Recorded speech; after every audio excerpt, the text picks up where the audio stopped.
Olá pessoal, bem-vindos à nossa primeira videoaula sobre diálise renal. Nós vamos começar com uma pequena revisão, dos rins. Primeiro, ele é responsável pela remoção de produtos tóxicos do metabolismo, principalmente a ureia, regulação do equilíbrio ácido-base no corpo, controle do volume e da composição de líquidos corporais, particularmente o sangue, e regulação da pressão arterial, além da secreção de hormônios. A perda de alguma função renal, mesmo que por um curto período de tempo, representa ameaça à vida. Em algumas situações, por exemplo, de insuficiência renal aguda, tem que ser utilizado um equipamento de diálise para manter a qualidade de vida do paciente até que os rins reassumam a função. Se a perda da função renal for irreversível, a única solução definitiva é um transplante. Mas até que isto ocorra, a gente tem que largar a mão da diálise. Então tem que ser feita a diálise para manter o paciente vivo. Diálise é um processo que busca remover o excesso de líquidos e de substâncias acumuladas no organismo do paciente, que por um acaso tem alguma insuficiência renal. E esses líquidos e substâncias acumuladas, eles são provenientes do metabolismo das células, ingestão de alimentos e líquidos. Essas substâncias resultantes do metabolismo, principalmente aqui ureia, creatina, potássio e íons de hidrogênio, eles são prejudiciais ao organismo e nas fases avançadas da doença pode provocar sintomas como fraqueza, acidose, hipertensão, náuseas e vômitos. Para entender melhor a diálise, eu vou precisar que vocês entendam dois conceitos. O primeiro deles é a difusão. Então, o que é a difusão?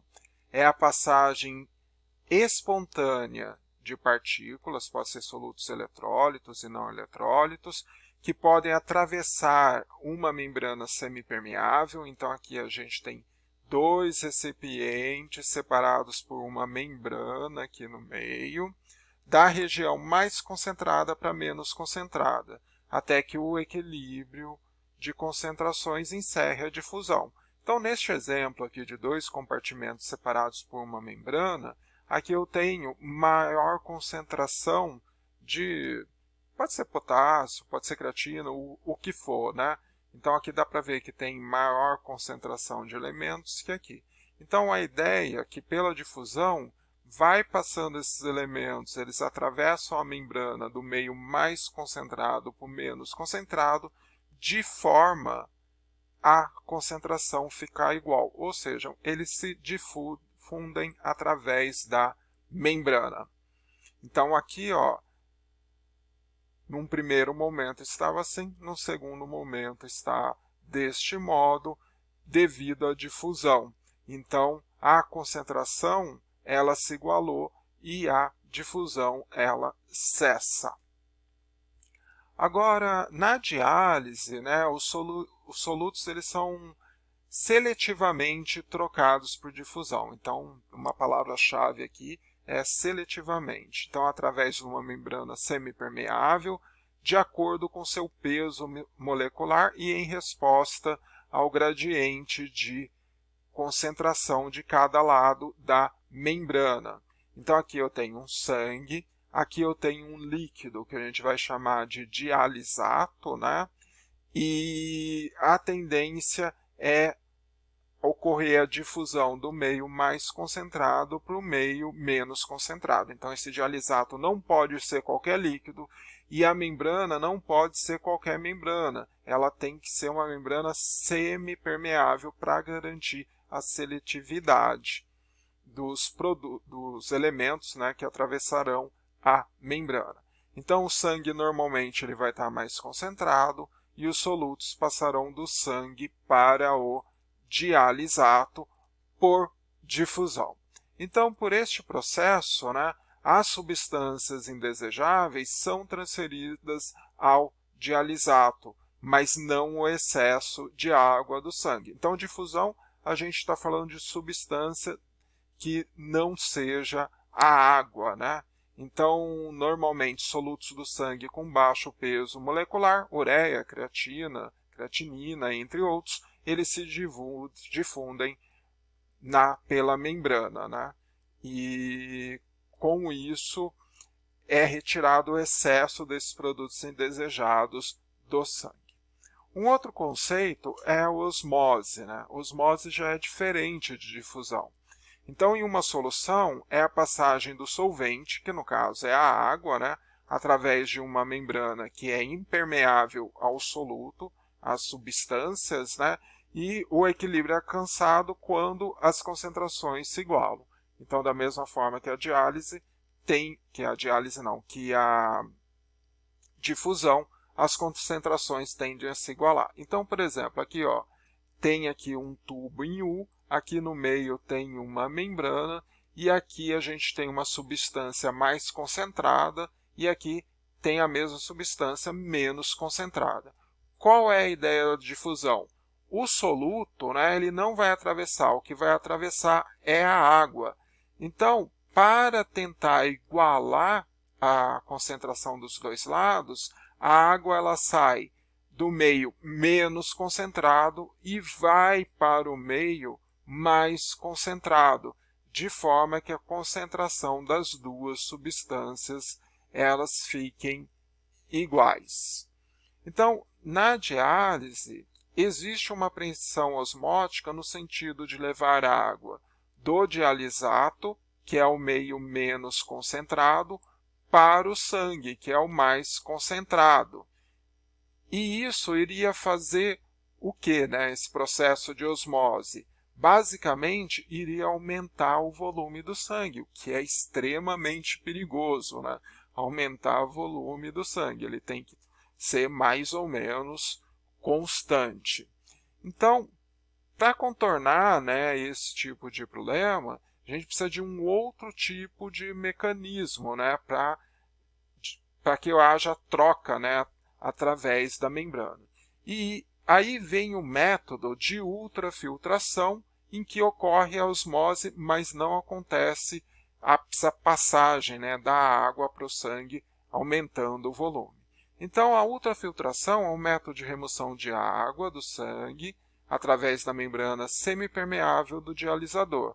A membrana ela atua como um ultrafiltro, que retém as partes importantes do sangue, né, como células, moléculas pesadas, deixa passar água e moléculas pequenas. O sentido do fluxo depende do gradiente de pressão entre os dois lados da membrana. Então, que a gente chama de pressão transmembrana.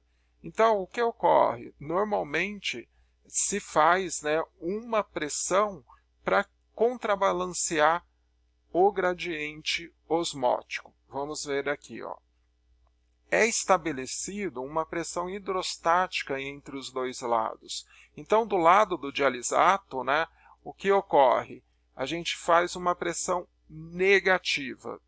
Então, a água que antes ia de acordo com o gradiente osmótico, né, do dialisato, que é o menos concentrado para o mais concentrado, é contrabalanceada pela pressão negativa. Surge um gradiente de pressão aqui, de forma que o sangue ele perde somente um pouco de água para o dialisato. Então, é a pressão do lado do dialisato, né, ela é menor, e então a água é puxada, né, entre aspas, para o dialisato devido à pressão negativa transmembrana. Uma outra forma de fazer isso é qual? É aumentar a concentração do dialisato com uma molécula grande que não atravessa a membrana. Por exemplo, dextrose. E o que ocorre? Desta forma, o dialisato ele fica com uma concentração, né, maior que a do sangue, um pouco maior. e a tendência é perder a água do sangue para o dialisato. Então, a água ela está em maior concentração no sangue, migra por osmose para o dialisato. Então, tem essas duas formas de se fazer a ultrafiltração, e esta é por pressão osmótica. Desta forma, né, quais são os tipos de diálise renal? Tem a hemodiálise, que utiliza um tipo de ultrafiltração, e a diálise peritoneal, que utiliza outro tipo de ultrafiltração. Então, gente, acho que a gente tem a membrana, né? E a ideia é qual, né? Que algumas, aqui está ao lado do sangue, aqui está ao lado do dialisato, que alguns elementos como ureia, potássio, passe através da membrana, né? Por difusão do sangue para o dialisato, e que algumas pequenas partículas até podem passar do dialisato para o sangue, mas por osmose, né, só vai passar água do sangue para o dialisato, mas é pouca água. Por isso que a fórmula do dialisato ela é muito importante. Mas vamos falar um pouco sobre hemodiálise e depois sobre o diálise peritoneal. Pessoal, hemodiálise, né, aqui está o paciente, a máquina de hemodiálise, é um procedimento que promove a filtragem do sangue por via extracorpórea, através de uma membrana sintética, né, que é contida aqui num dispositivo. O sangue é bombeado através de tubos até o dialisador, onde se encontra essa membrana, né, e é onde ocorrem as trocas seletivas de substância com o meio externo, e retorna para o paciente. E o princípio da ultrafiltração é por pressão transmembrana. A diálise peritoneal, né, essas trocas químicas entre o sangue e o dialisato são realizadas por uma membrana semipermeável natural ao paciente, o peritônio, né, que recobre as vísceras. Então, ele utiliza o princípio de ultrafiltração por pressão osmótica, e o dialisato ele é injetado através de um catéter no abdômen do paciente, onde vai permanecer por algumas horas até que a concentração de solutos entre em equilíbrio com o sangue, sendo em seguida evacuado. Então, pessoal, na próxima aula a gente vai concentrar aqui no processo de hemodiálise. Aqui estão as referências bibliográficas e até a próxima aula.